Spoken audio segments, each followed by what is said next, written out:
Greg Combet, welcome to Capitol Hill. Thank you, Lyndal. Over the last couple of weeks, you've begun to fight back more directly on the opposition's campaign against the carbon tax, disputing the size of price rises Mr Abbott says will happen under the tax. While you say the rises will be minuscule, isn't Mr Abbott's message right that prices will rise? Well, we've said a number of things about that. Firstly, what we're doing is directly rebutting Mr Abbott's unfounded misrepresentations on price impacts. He's going around trying to terrify everyone. The price impacts will be modest. We'll produce Treasury modelling that shows what they would be under various carbon price scenarios. But further than that, the commitment that the government has made to assist households is very important. We've indicated clearly that at least half the revenue from the carbon price mechanism would be used to assist households, in particular pensioners and low and middle income households. That's a very important commitment that will, of course, assist people meet any price impacts. Now, Mr Abbott's completely misrepresenting what the price impacts would be and, of course, conveniently ignoring the fact that the government will be providing assistance. Your compensation, as you say, will be targeted. There will be a section of the population who won't get it. Given that during the discussion over the budget, even people like the Treasurer acknowledged that people on $150,000 are not considered rich, is there a certain section of people who are at the upper end of the income band who may have cause to complaint if they don't get compensated? Well, I think it's obviously the case that some people are in a better position to be able to meet any price impacts than others, and this is a Labor government, and at the end of the day, the people who have less disposable income to meet any price impacts are those particularly on low incomes, pensioners and the like, and we will target our assistance as best we possibly can at low and middle income households to make sure that they've got the assistance they need to meet any price impacts, and I don't think that's surprising. Business still has some complaints. There are reports about the level of consultation. Are they right to be concerned, or can you really not start talking to business about the detail until you yourself have settled on what the scheme will look like? Well, we've been running consultations, of course, with business about the issues that are most sensitive to them, and obviously one category, for example, is the treatment of the emissions-intensive trade-exposed sector of the economy, and the government has been saying to the business community that, well, look, let's take a look at the assistance that was offered to support jobs and competitiveness under the carbon pollution reduction scheme in the last Parliament, because it was very carefully designed. There were months and months of detailed work with the better part of 60-odd industries in particular to design an assistance package, and we're not going to walk away from good work. So we've been going through that in some detail and having a look at what residual issues or important issues, of course, in the minds of many of those businesses might be left that need to be attended to. And there's been a lot of discussion about it, but at the end of the day, the government has to negotiate a package that can find its way through Parliament as well. So we're focusing a lot of attention on the discussions with the Greens and the Independents about that and many other issues. So while the help to the emissions-intensive trade-exposed industries under the CPRS is the starting point, in every likelihood it won't be the finishing point. Well, it's not appropriate for me to speculate about particular outcomes, but we've certainly made our position clear that the trade-exposed emissions-intensive assistance that really is to support jobs and competitiveness in important sectors of the economy, that our starting position has been what was developed in the last Parliament.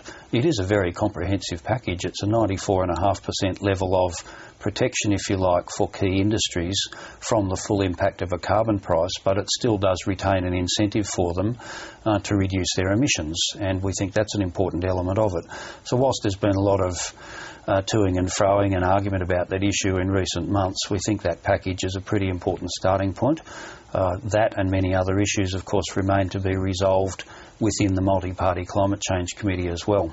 Ministers like Martin Ferguson and Wayne Swan have talked in the last week saying that the government's looking out for the interests of those working in the most affected industries, that coal still has a part to play in Australia's future, but how you treat the electricity sector, deal with assets like brown coal plants, particularly in the transition phase, will be vital, won't it? Because there's been talk that people might have assets stranded, that that if there's financial loss, that maybe the plants which are needed in the interim won't be maintained as well. So there are a lot of dangers that lie in that transition period, aren't there? Well, there are important issues that have to be addressed when you're developing carbon pricing across many sectors of the economy, but in particular energy. About 36% of our greenhouse gas emissions are emitted through the generation of electricity by coal-fired generators. 80% of our electricity supply is from coal-fired electricity generation, and so obviously it's a sector that's very sensitive to the introduction of a carbon price and has got an important role to play in the reduction of our greenhouse gas emissions over time. Therefore, the design of a carbon price mechanism and its application to the energy sector is very important and sensitive economically, and we're doing a lot of careful work. There's a meeting on today involving my department and Mr Ferguson's department with the energy sector to carry that work forward, and we're getting a lot of advice about it. We know what the issues are, but at the end of the day the government needs to achieve two key outcomes in putting the carbon price together for the energy sector. One of them, of course, is to ensure that we've got the security of the electricity supply for the community, and the other is that we achieve a transformation over time to lower emissions energy generation, and that's ultimately, of course, what carbon pricing is all about. You've promised more than half the money will go to households.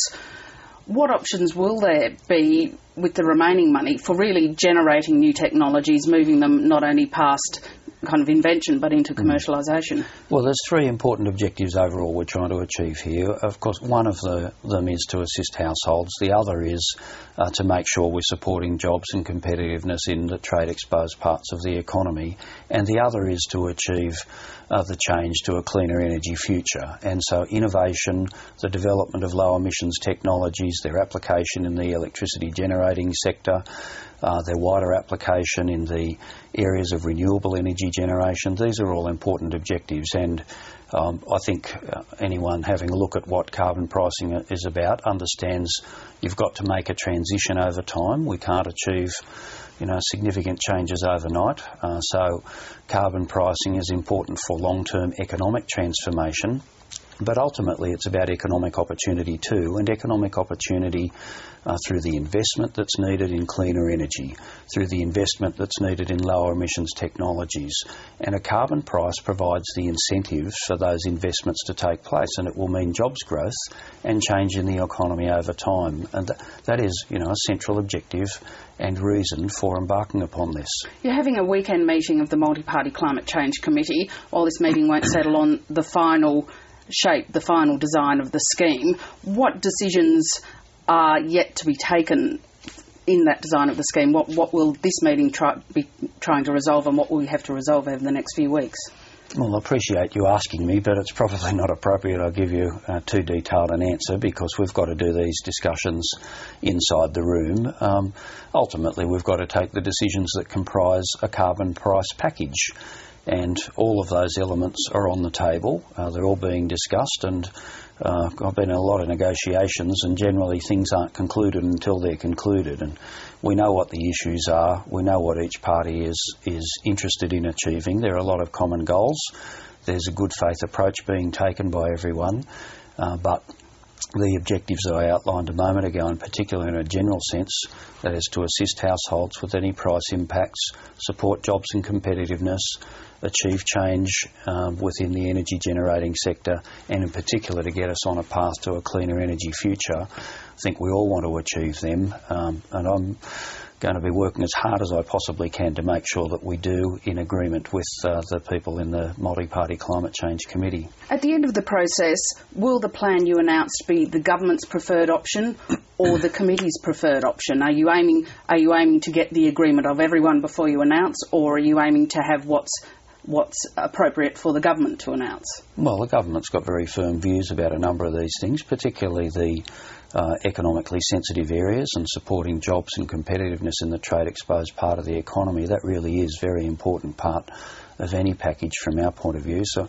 we'll have a strong emphasis on the things that we believe are important for the long-term future of our economy. But are you happy to leave some degree of indecision or some degree of areas where there isn't agreement between, say, you and the Greens to negotiate when the legislation goes into Parliament? No, I can't speculate about that. Obviously, we want to reach agreement and leave no areas of indecision. That's very important. We need to resolve uncertainty about this issue in a very general sense. That is, the absence of carbon pricing in our economy leaves us on a pathway where our economic growth is very closely tied to growth in pollution, and ultimately, if we don't address this issue now, and we have to address it later on, particularly if circumstances are imposed on us by the international community, the economic adjustment is going to be that much harder and that much more costly. It's much better to make these structural reforms for the benefit of the environment and the economy on terms that can be agreed within our own democracy. We're already facing, for example, the first border tax adjustment, which is a carbon price imposed from outside on Qantas, for example, that flying into the European Union will face a carbon cost because we don't have a carbon price in our own economy. You know, the European Union's essentially saying to Australia, well, unless you get your act together, we're going to start imposing costs on you. This won't be the first and the last. It is the first, but it won't be the last, I should say.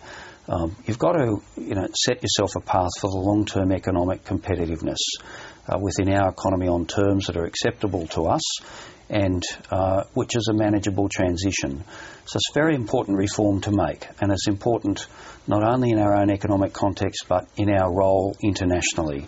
We do have a responsibility to play a role internationally to tackle climate change. All of these things are things that Tony Abbott just doesn't seem to be able to get. He doesn't respect the climate science, he doesn't have a realistic policy to deal with this problem, and he thinks he can skate into power just by terrifying everyone about it. I think it's an extreme abrogation of responsibility of political leadership. The government's got an entirely different approach. We're looking to the long-term economic future, playing our role responsibly in the international community and bringing about a transformation of our economy to a cleaner energy future. Good, Combet. Thank you very much for your time. Thanks, Lyndal.